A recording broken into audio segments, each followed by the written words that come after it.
Coming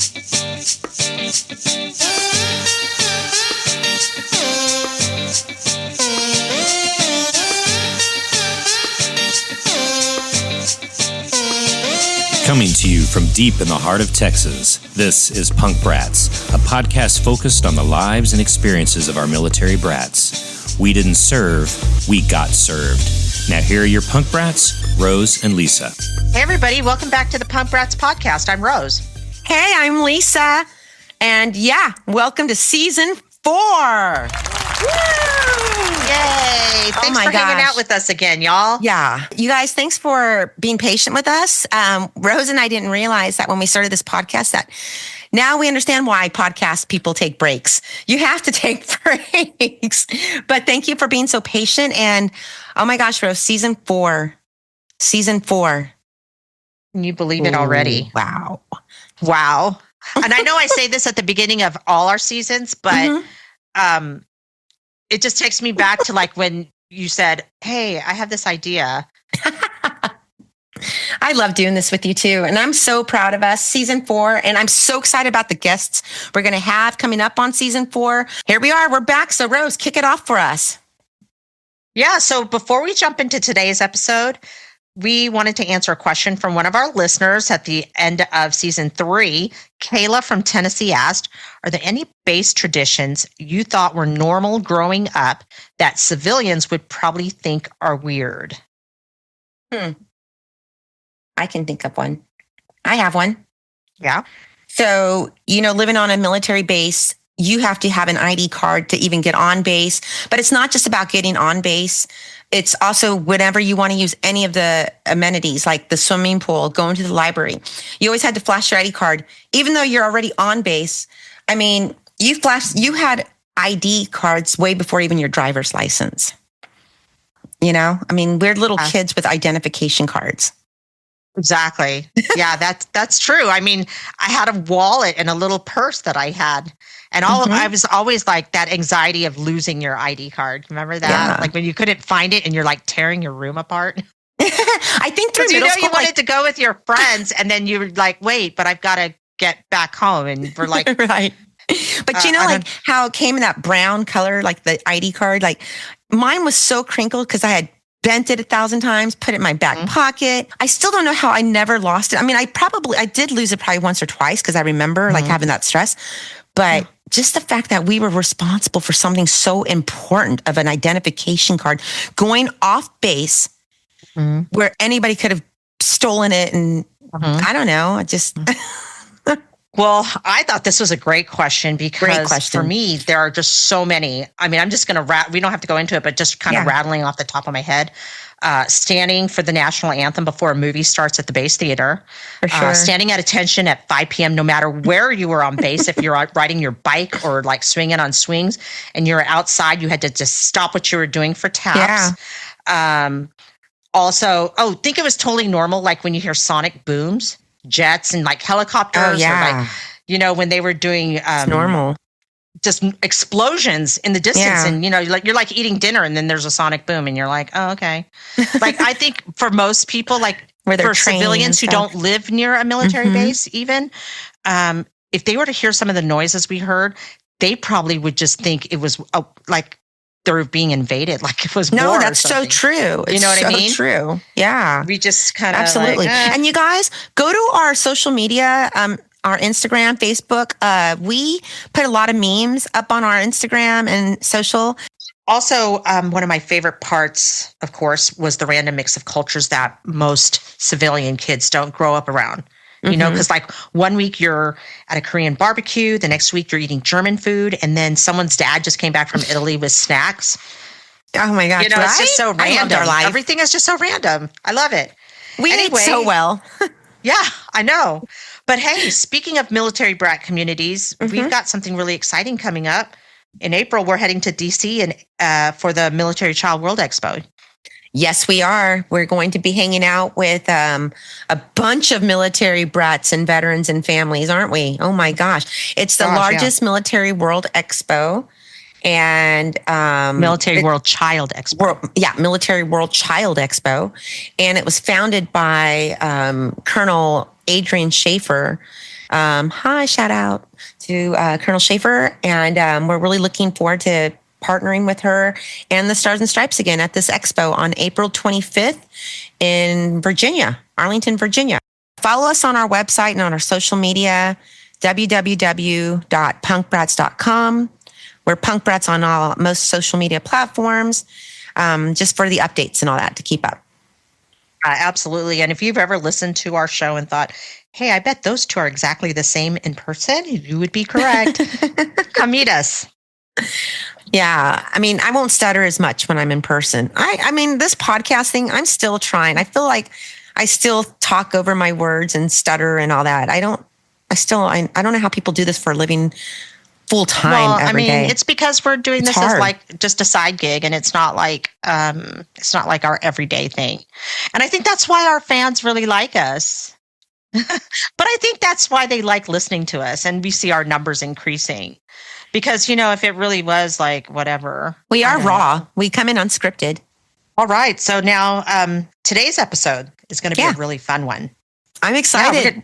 Yeah, me too. We're going to be talking with Paul Brickey from Easy Acres Homestead. Mm-hmm. You guys, Easy Acres Homestead on YouTube. Follow him, Paul Brickey. He is go ahead. Tell us, Rose. He's a U.S. Army veteran. Mm-hmm. He's a former punk musician in Korea, and now he's living completely off the grid in Oregon's high desert. Yeah. He is. He has like a creek that runs through his property, so he gets all of his water from that. And I think when I looked at his website, I binged and watched every single one of his videos, and he literally he gets his own food daily, like fish or whatever it is that he shoots and kills. He lives completely off the grid. He built his own cabin. He built the Korean, like a backpack of some sort. Yes, but what do we call it in Korean? Tige or something like that. I don't remember. Oh my gosh, I'm ashamed. I don't know. Paul, I don't think I ever knew it, actually. Forgive me. But no, Rose, when you see it, it's those traditional things that all the harabajis wear on their back. No, I mean, I know what you're talking about. I'm just saying, I don't think I ever knew the Korean word for it. Oh, the name? Yeah, me too. Yeah, it's like a kind of a back brace where you can stack stuff on it and carry it on your back to carry heavy things, right? Yeah, but I mean, just watching his videos, he's started his own gardening. I mean, he is literally living on land. I mean, on everything that's naturally being grown on our earth. And I admire him. I don't like being cold unless I'm skiing. And just watching some of his videos where he's got to make his own fire and warmth and I don't know if I could do it. It seems fun, but I'm going to go visit him next year. I told him I'm going to come visit him, and I want to try it. I want to live off the grid just for a few days with him and see what it's like. Me and Chris. Yeah. Oh my gosh. Okay. Let's just bring him in, Rose. Let's let him tell his story himself. Here, we're probably messing it all up. Let him just tell him. You tell our audience yourself. So welcome, Paul Brickey, to the Punk Brats. I'm Lisa. Hey, Lisa. Pleasure to meet you. Yeah. How are you? I'm Rose. Rose. Nice to meet you too. Yeah. Nice to meet you too. Oh my gosh. We finally got Paul. Rose? I'm super excited. I know. Yeah. So prior to the conversation we're starting, I kind of told him how I found him through a Korea Times Instagram post, and here we are. So I'm super excited. Paul, I'd like you to introduce yourself to our audience. Start with where you were born and take us through to where you are now. As an Army brat, I love that you say where you were born, because whenever people ask where are you from, it's kind of situational, the answer that you give. So I was born in Salem, Oregon, and my father was in the Air National Guard, so we moved around a lot, bounced around mostly the South, and I ended up going to middle school and high school in South Korea. And my mom is Korean. I'm half Korean. So, we stayed in Korea for a while, and then, I bounced around the States, and yeah, it's all there in that Korea Times article. That was pretty comprehensive. Yeah, that was, it kept going and going. I was like, whoa, this is so cool. Like, it's a great article. It's like such a mainstream newspaper. How did you get interviewed for that? How did they find you? Yeah, it's funny. So the author of that article, John Dunbar, He and I, like 25 years ago, started the first fanzine, Korean punk fanzine in Korea. And it's still going on. He still does it, called Broken Korea. And Wow. so I've known him for a long time. I've known him since I was like 18, and I'm 42 now. And anyway, so when he contacted me and said he wanted to do an interview, I was assuming it was for our fanzine.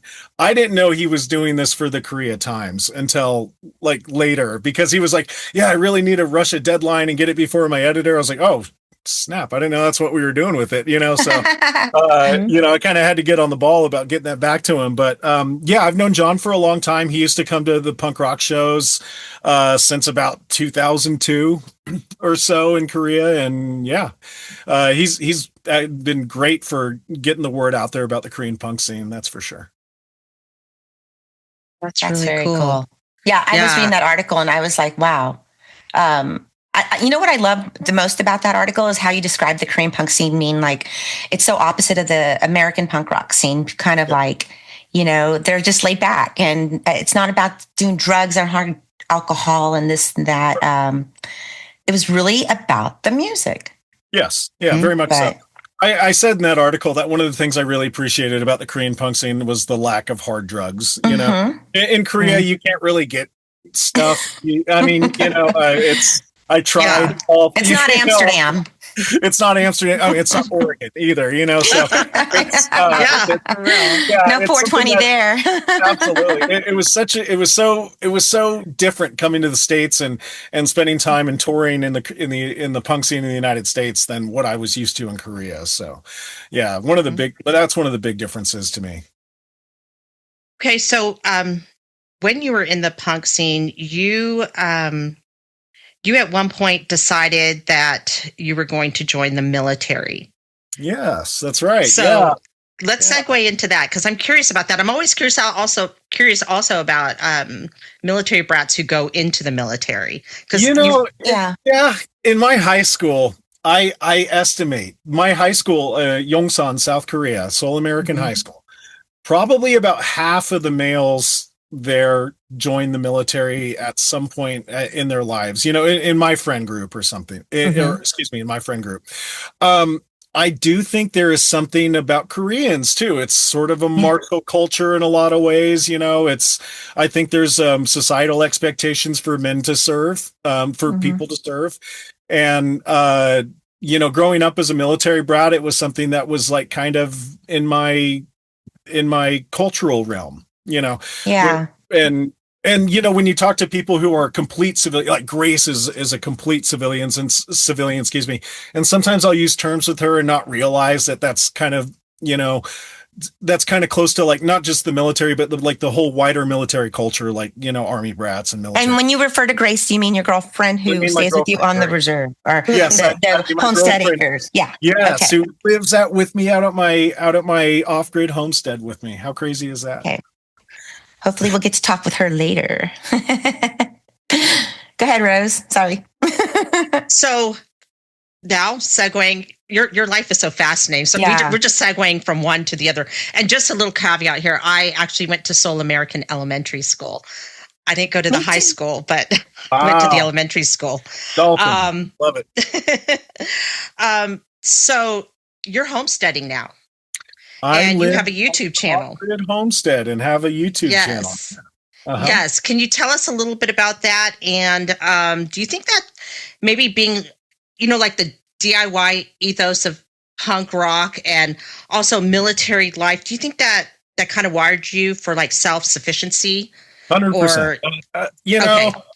Yeah, 100%. I like doing things myself, and not only that, I never had a lot of money, so like I always had shitty automobiles. So if I wanted to drive anywhere, I had to maintain them and fix them, and do it myself. And when it comes to like punk rock, I always appreciated that DIY ethic. There's not a label that's backing this group, telling them what to say or anything like that, which I've experienced a little bit of, and it's awful, So, that I think I don't see a lot of difference between the off-grid DIY and the sort of punk rock DIY. Absolutely. there's a lot of in that Venn diagram. There's overlap. Yeah. Really quick too. So you mentioned you're half Korean, and like Lisa and I, we're also half Korean. All three of us, Papa's here. How present was Korean culture in your upbringing? And do you think that those growing up with like Korean food traditions that, a lot of Korean food is fermented? You mentioned that on your homesteading show that, not requiring refrigeration. So tell us a little bit about that. Yeah. That's a fantastic question. And, something that Grace and I talk about quite a bit is that refrigeration in Korea is, I don't know, for being real generous, like 100 years old. It just hasn't been there forever. So, they lean a lot into fermented and, shelf stable, non-perishable foods. Yeah. Kimchi, it's second to K-pop, its biggest export. Right? Absolutely, yeah. And not only that, the seasonality of the way my mom especially will eat, because she'll go to the market and she'll go see the mulgogi ajima, her fish ajima, and then go see her vegetable ajima, and whatever she's eating is what's going at the market in Korea, and eating really fresh. And I think I really believe in that mind gut kind of connection. And I think when you're eating more whole foods and when you're using your body more, it leads to like a lot of mental clarity. And I totally agree. 100%. Grace and I talk about it a lot. Food is medicine. It is. I garden. I like to garden all kinds. Now I'm on my 6th year for my asparagus. So last year I finally got enough to put some on my table for me and Chris, because every time they would grow 3 or 4, I ate them right out of the garden. And I would tell Chris, like, I had some asparagus today. And he's like, where are they? I'm like, in my stomach. Because I just eat them out of but Rose knows, I think I get that from my mom. Like, there's 3 of us. Yeah. And I think I'm more like my mom when it comes to holistic stuff. I'm a runner. I eat lots of vegetables. I like gardening. Like I said, I love the outdoors. I'm a little opposite of my 2 sisters with that. Yeah. My mom is very similar. I remember when she was living in an apartment, this is when I was in the Army and I was stationed in Seoul. I was stationed at Yongsan. It was so crazy. And my mom was living in Seoul and she said, hey, Paul, come see my farm. And I just loved how she said farm, and she took me to the roof of her apartment building where she had these styrofoam with like pepper plants and kidney and lettuce and everything, because she just has to have that, it is cultural and it's not very old. Yeah. I think with a lot of Korean folks, we're still very close to that. Grace has said, that her mom grew up on an off-grid homestead, but it wasn't like an off-grid homestead sort of, oh, we're so self-reliant, this is what we're going to do in Korea. It was, that's how people lived, most of the population at the time was still very rural and everything. I like to tell the story how, like, when I was a little boy, the first time I went to Korea was in like 1985, and our grandmother's house didn't have indoor plumbing at the time. You still had to go down to like the pump well, and there was like this big tree and a little what would you call it, platform there with like ajishis playing go, like board games on it, and you pump water and then you haul it back up to the house, and that's what you used, and 15 years later they had high-speed internet. It's that that just juxtaposition of the old and the modern coming together so quickly in Korea is I think lends a lot towards like my kind of feeling towards homesteading a lot. When we lived in Camp Zama during that time, and we went to Korea to visit, of course, our family. And my mother's family, we were in Gwangju. And that's the coldest bath I've ever taken because they didn't have the hot, cold, the running water. And I'm like, Mom, where's the bathroom? And she's like, right there. I go, well, how are we taking a shower? My mom shows me this. But remember, Rose, those cold showers? Mom made us strip down naked, and we were all like, ah. And Mom's just like, babe, I got to get the bath, you. But the cold water was kind of refreshing when your mother scrubs the shit out of your skin.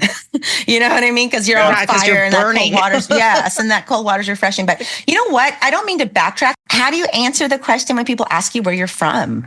Oh, it's sort of context dependent, I've been asked where I'm from based off of my accent or around here, people have assumed I'm Native American because most of the town that we live in we're very close to a reservation and a lot of the town where we live in is Native American. So people ask where I'm from. So I have to kind of take that into consideration when people ask, because if I just say, I'm born in Oregon, but it's kind of a roundabout process. In some ways I grew up in Korea, in some ways I grew up in Mississippi, and so it's especially when you're a child, 2 years is a long time. That can be a quarter of your child eternity. Absolutely. But I mean, but do you always incorporate that you're a military brat when people ask you where you're from? Do you always start off and say, well, I'm a military brat? Yeah, generally I do. Generally I'll say, I'm a military brat, so I kind of grew up all over, and then because technically if it wasn't for your dad to go to Korea, he would have never met your mom. That's right. That's what I mean. And our dad went to Korea instead of Vietnam. Oh. And so we always joke like, oh, we could have been half Vietnamese. But anyway, okay. Yeah. So moving on, that's just, you have such a cool background history of your story. Like I want to go back to your teen years of just music and so you ran away from home. Yeah. I mean, you ran away from home in Korea. Where did you think you were going? Basically squatting, right? We were squatting certain areas, but I mean, wait, how old were you? I was, how old were you? This would have been the summer before senior year in high school. So I guess it's like 16 or 17. 16-ish. Yeah. And the reason I'm asking this is because you're a military kid and you ran away overseas in a foreign country. So I just tell us about that. Well, I mean, I had been involved in the Korean punk scene at that point for a couple years, and I knew a lot of the people, and I used to lie about my age all the time. I used to say that I was like 17 or 18, simply because I didn't want him to say I can't drink or something like that, because he wants some of that soju.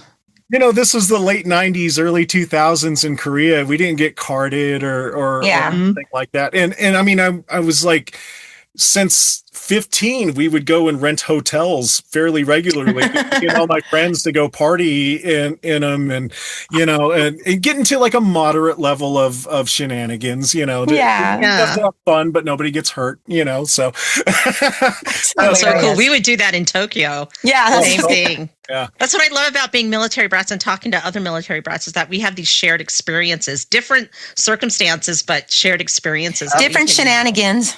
Yeah. Let me tell you something about Tokyo. So I flew to Tokyo on a NEO exercise, a non-combatant evacuation exercise, because Bad Religion was playing in Tokyo. I ended up missing the concert completely because I got really lost, but I did find a head shop there that sold shrooms. In Tokyo? Yeah. What year was this? This was 2000, maybe 2001. That's crazy. I was blown away. And so, I don't know, maybe I bought some of those, that could have happened that very well. Maybe, Yeah. I wanted to let you know, my husband and I went to Oregon for the first time last year. Oh, fantastic. And it's our new playground. No, we love it. We went right, not Newport. It's next. We were right on the coast, right on the coast. And this is another good thing about being a military kid. Well, one of our friends from Germany, who's a military brat, lives there. So no matter where you go, you're going to connect with somebody. And so Michelle and I, she was the one I would sneak, Dad, don't listen, earmuffs, sneak out and do crazy things with, not knowing, I'd see her again 35 years later. So all these stories I'd always told my husband about. He finally met Michelle Moresco. Shout out to Michelle in Oregon. And it's crazy that we still all just stay in touch throughout all these years, Yeah, absolutely. I was very slow to adopt social media. I'm still not very good at it, but I will say that social media has been fantastic as a as a military brat for staying in touch with people that that I maybe only knew for a couple years because they were also military brats, and dad's subject to getting stationed somewhere else, or mom's subject to getting stationed somewhere else. So social media has been fantastic for staying in touch with people. Back in the old days, I was terrible at writing letters, so yeah. Well, speaking of social media, I mean, you have close to 4,000 subscribers on your YouTube. Yeah. That's pretty impressive, Thank you. Just documenting real life. And I'm, like I said, I'm not good at social media. I've had people reach out, and they've given me some really good advice on how I could probably have a lot more subscribers if I, did X, Y, Z and everything. But, I really like my viewers. Like, when it comes to like content, I don't think I'm very good at it, but I like to post very honest and very, very. No, your content that's why we watch you. Well, I mean, it's not like the most popular is what I'm saying. It's well, you know what? I love the fact that you don't want to get subscribers just because they're just subscribing to you. I mean, look at me. I'm one of your fans and I'm ready for another video. So hurry. Yes. So speaking of that, how do you decide what's worth filming and what's worth just living? Like, I need how do to you decide? I need to get so much better at this. There are so many things that happen and so many little moments that I wish I filmed, because telling the story later, it's just not quite the same. I come up with like little projects in my head about I'd like to show people how to do this. I don't know if you saw the video where I built a jjigae, which is an old Korean. Yes, my mom loved that one. Load bearing device, and I was like halfway through building that thing when I just kind of realized it's like, I ought to film this and make it into a video. So a lot of the time I just kind of go through the raw footage, and then whatever I'm doing, I'll kind of narrate it out. But I've also leaned a lot of effort into things that didn't quite pan out. I had this whole experimental setup using my gray water to grow food, and I wanted to see if it would have any effect versus pure rainwater. But like the deer came and ate that garden plot. So I had gigabytes upon gigabytes of filming and editing poured into this project, and then the deer ate it. And I didn't feel like that was a very satisfactory ending. So, it's just sitting in my hard drive now. I think that sounds like an amazing ending, because how many people I have that experience. This is why I don't really garden. One year I went all out. My husband built me some raised garden beds. You did. I was proud of you that year. Gorgeous, beautiful, everything. I got the best soil, all organic, and was growing this beautiful lettuce. And I went out there one day and they were all nibbled all the way down to the stub. It hurts, doesn't it? And I just stood there and I just looked at it in like disbelief, and I was like, oh my gosh. It hurts. It absolutely hurts. I had an early frost, I think 2 winters ago. I had been growing corn, and the area that I'm homesteading doesn't get a lot of rain. It gets about 20% more than Tucson, Arizona, and most of that is in the winter time. So I'm really rationing water all summer. And I had this beautiful crop of corn coming up. And then we had an early frost, like a frost in late August, I think it was, that came through. And I'm up on a mountain in Oregon, so we're pretty subject to some extreme weather. So that frost came and like knocked my corn way back. And it just it kills you. It's funny because I was house sitting one summer, and a friend of mine, I met up with him at a bar, and he's like, what's it like being off grid? And I was like, I have like Bronze Age problems, there's a lot of locusts. That sounds like a punk rock song. I'm worried that a looter is going to find my property when I'm away, and I'm going to come. Yeah, how do you do? That's a good point, Paul. So you were a combat medic in the military, right? It was, yes. So if you injure yourself or Grace gets injured, at least you know how to treat yourself. I'm talking not too serious, like where you wouldn't have to go to the ER, but so you're not, I don't worry about you in that place. Like I know you can help Grace and yourself, but are you guys protecting yourself for those looters and those crazy people who do go up into the mountains? We did today. I built a little range on my property, and we go out there and we practice, quite a bit out there. Yeah.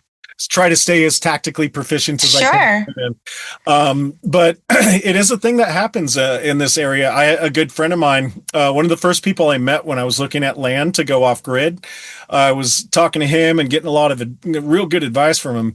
And he told me that like 3 or 4 years ago, he went to visit his folks in Texas. And as he was coming back, he's pulling onto his property and he sees like a pickup truck there. And there's like 2 guys carrying stuff out of his cabin. So he had no choice but to wait on the road until they left to go and see what they left for him. You know, that sucks. You know, assholes. You know what? I believe in karma. Yeah, honestly, them. This area, you know, this is where I live because it's what I could afford. And I mean, I was working as a service writer and kind of part-time mechanic when I moved out here, and so I didn't have a lot of money. And a lot of cheap land. There is cheap land out there, but it tends to be cheap for a reason. And you know, like I said, it's very dry out here. The climate's kind of harsh, but also that cheap land tends to attract a lot of people, and not all of them are like back to the land granola crunchy folks, you know. Some people are out here cooking meth and, you know, doing what they do. So yeah. Well, I love what you and Grace are doing out there. Yeah. And you know what? When we come back out there next year in my Jeep, I'm just gonna invite myself to come. You know, see honestly, see property. We'll set something up. That would be fantastic. Yeah, and then I can bring you some stuff. Like I said, whatever you need. Yeah. You know, I don't know how far you are from town, but I did watch that one episode where your truck broke down and poor Grace had to walk back. And you know that Korean look, that Bruce Lee look when you're pissed, but you're not, like when was you're that filming side eye. So Grace, I laughed. So okay. For those who don't know, we're sitting here talking to Paul, but his beautiful girlfriend Grace is next to him. But I was watching this episode, and his truck breaks down after they come back out of town from going out of town to get some stuff, right? You went into town to get stuff, and his truck broke down. So Grace had to carry the stuff. But it was right when you were crossing that water, and you had said something, Paul, like, oh, well, let me help her. And right when you said that, she'd already crossed over, and you're like, you made this look like you knew she was kind of upset. Because as an Asian woman, awesome. Grace, like that look, that Bruce Lee, like you don't have to say you're mad. You just know. But I felt for you because I hate walking in the cold, and I can't even imagine. Oh, that was like a great episode. And it's funny because like first of all, like his truck didn't break down. We got stuck, and I had warned him several times. I was like, "This is work. We're gonna get stuck." And it's funny because like I claimed that I wasn't angry and that I was just shutting off my emotions to just get through the 5-mile walk home with frozen feet. But I think I must have been a little bit like, I knew like this didn't have to happen. Yeah, but your adrenaline got you through that though, because you were carrying that shit like you were in the military for 20 years. Yeah, we had barely got to town, and I think this was after we were snowed in for weeks. Like there was no way we could have left. I eventually had to snowshoe out to the highway and hitchhike to the store to buy dog food because we ran out of dog food. And I mean, it's something real. I mean, people die out here when they don't have enough firewood. It's I remember your episode talking about how important it is to have that firewood. And when I first watched you build that, there was just a few pieces of wood. And then as you go on, it's all the way up to the top. Yeah. So you definitely have cut a lot of wood. But you know what, Rose? It's time for the lightning round. Do it. All right. So, Paul, this is my favorite part of our interview because I just ask you some random questions and you just let me know the first thing that comes to your mind. And this is just so that our audience can get to know you a little better. I love it. Let's do it. Okay. Let's go right off the bat here. Question number 1. Kimchi tub bath or a creek rinse?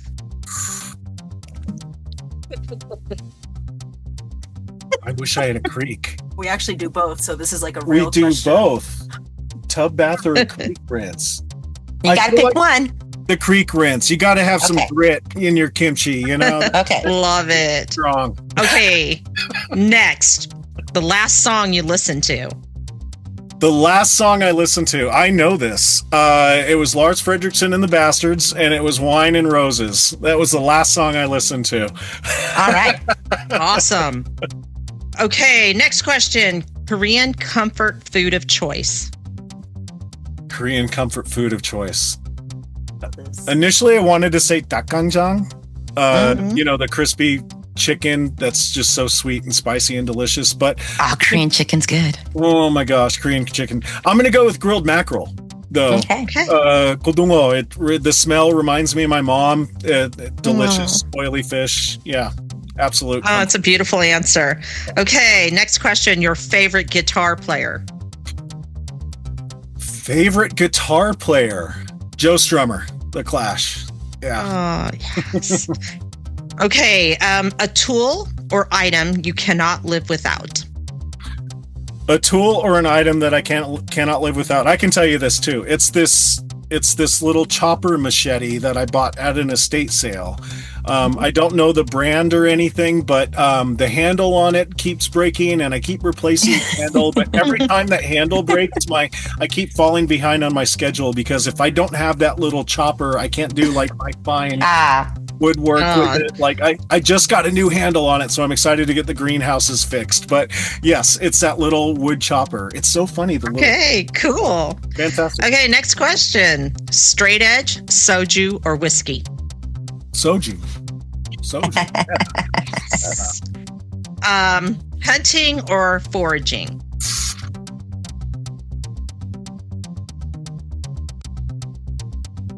You stumped him.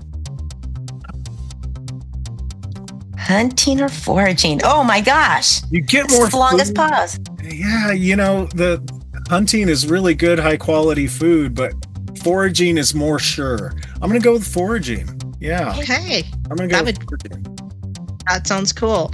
So next question. If you could have dinner with a cultural icon, dead or alive, who would you choose? Dinner with a cultural icon, dead or alive. Mm-hmm. Who I would choose is I would choose, this might sound weird, I would choose Carl Sagan. So cool. From he was like one of my favorite authors when I was a teenager, and I loved the Cosmos series when I was a teenager too. So I think a dinner with him would be fantastic. Yeah. Last but not least, our final question. What is your favorite movie genre? My favorite movie genre?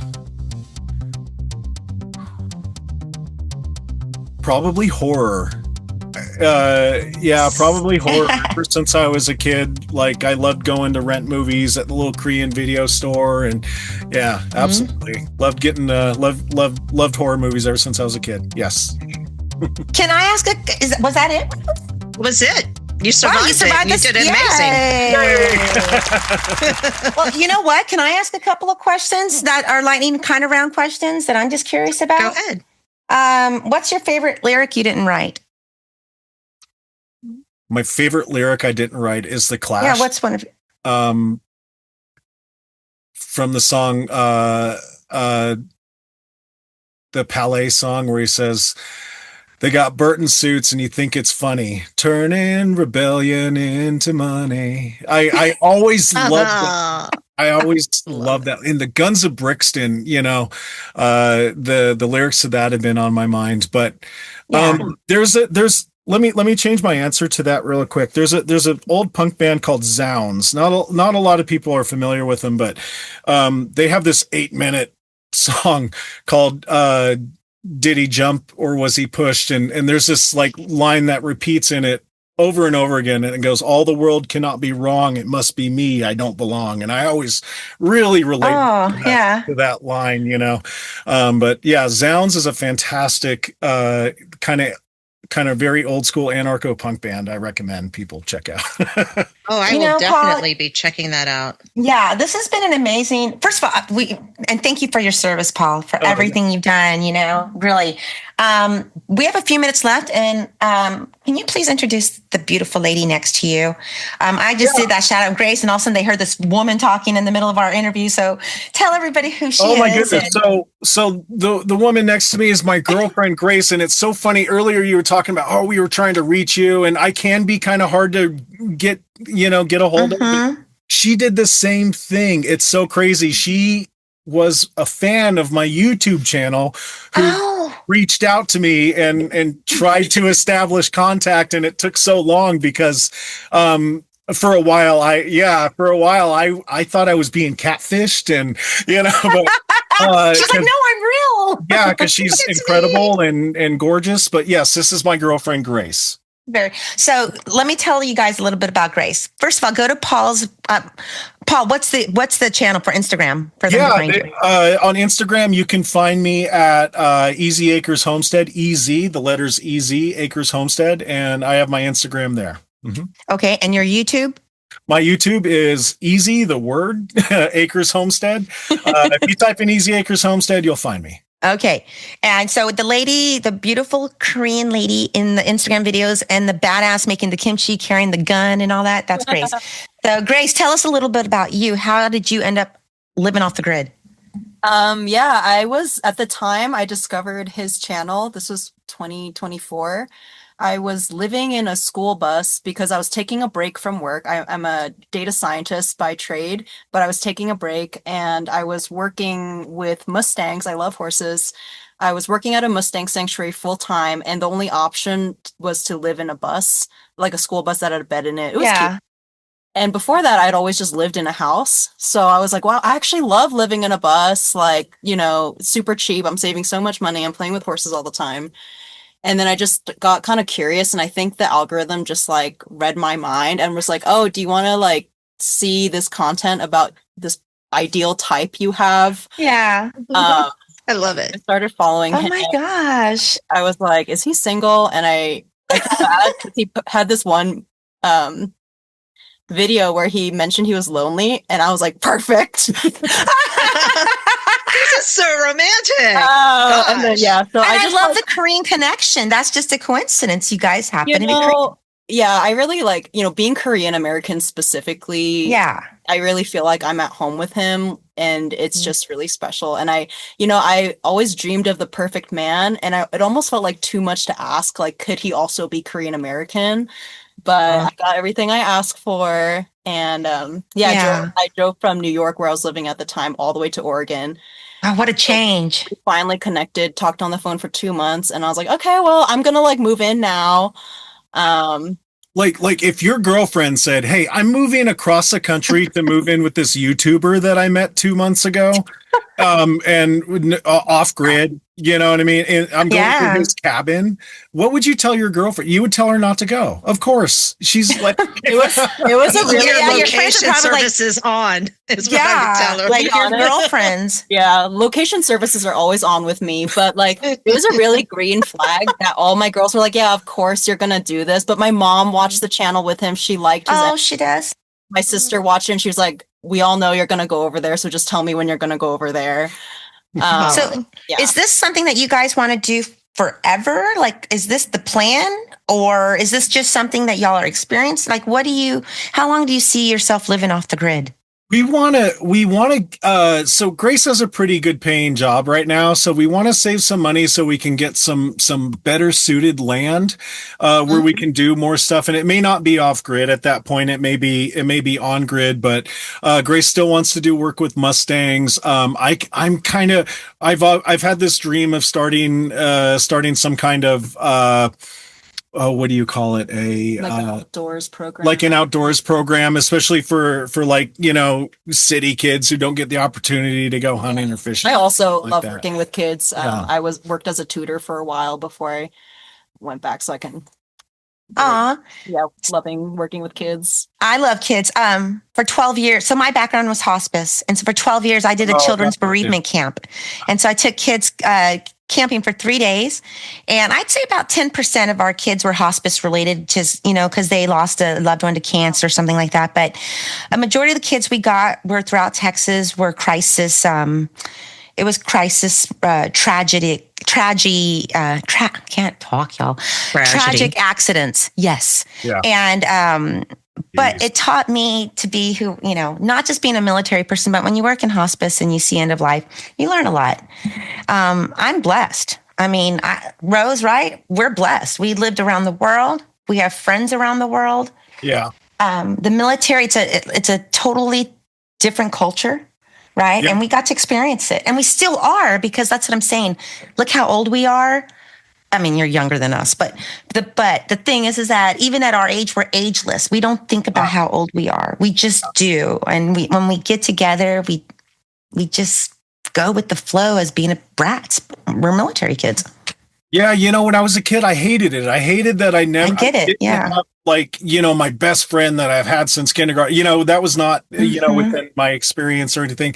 I don't really have a hometown or anything. And I used to sort of resent that. But at the same time, being a military brat, I got a width and breadth of experience at a very young age. And especially, growing up in a military household, you're kind of, you're not Paul, you're a Brickey.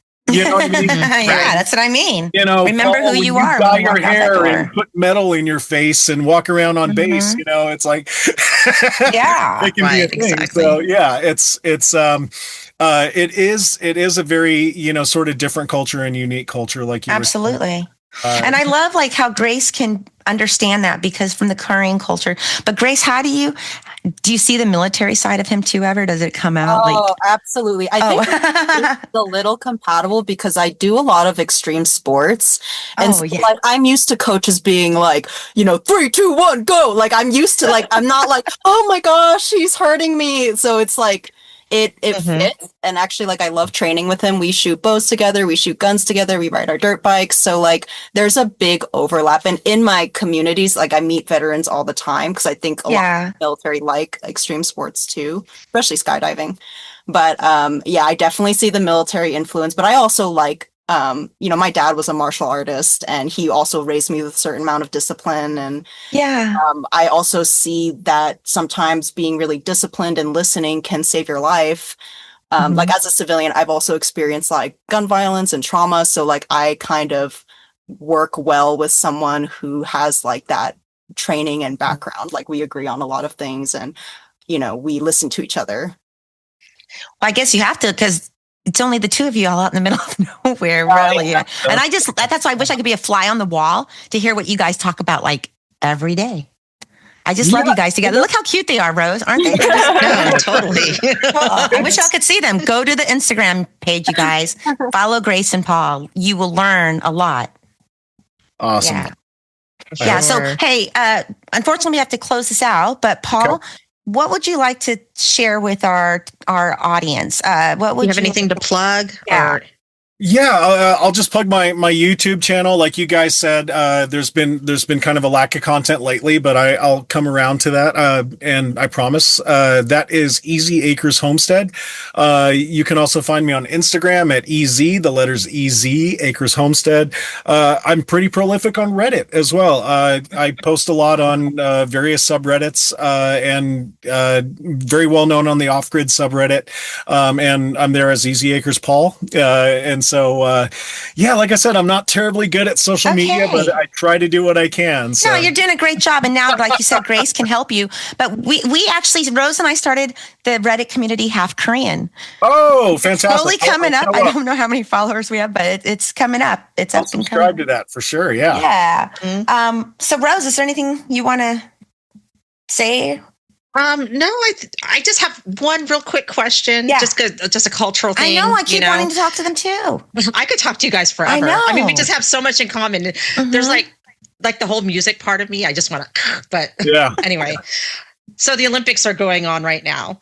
Okay. And it was kind of interesting because I had a student who had asked me about like, for the snowboarding, she was like, so are you going for the Korean girl who is American, or are you going for the Korean girl who's going for Korea?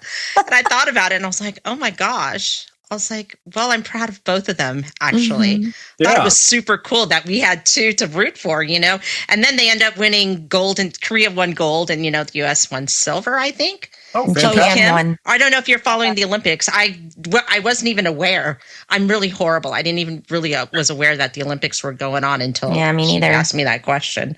So I guess the Korean snowboarder from Korea, representing Korea, is the youngest gold medal winner in snowboarding, women's snowboarding. She's like 17. Is that the one where they took gold? Korea took gold, and then America took silver, but and Japan took bronze. Yes, so and three Japan Asian took girls the bronze. who took the Yes, I loved it. Seeing them up on that on that platform. Yeah, Chloe Kim is the the Korean American. The You probably have heard of her. I think all my girls students read about her.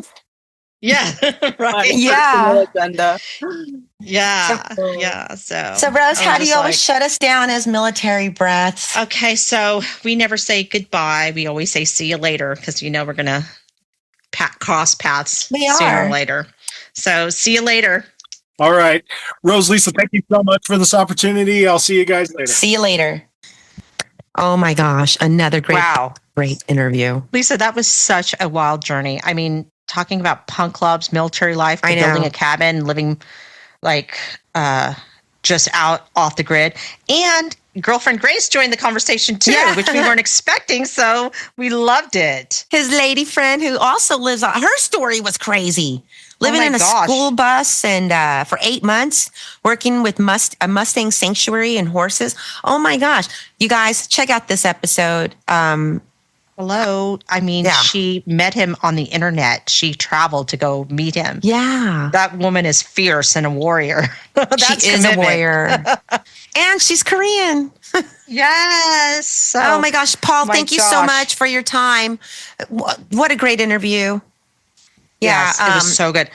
I want to throw something in there too, and it's totally random, but an awesome moment during the interview. So our audience knows we record video when we do these interviews, even though we only release the audio version of the podcast. So there are little visual moments that our listeners don't get to see. And at one point, Paul was like, "Hey, is that an agnostic front t-shirt?" And I thought, oh my gosh, of course he noticed that. I mean, that was like only another punk kid is going to, clock that immediately. So for anyone who doesn't know, agnostic front is basically hardcore royalty. So it was a little bit, it was like a fun little moment of punk solidarity. And honestly, the whole conversation was great. So I thought so. And you know what? I wish I had a palate like Kim because I could live off the grid then, right? If I ate fish and rabbit and what else he's shooting out there. But look, I can't even eat turkey. I don't even like turkey.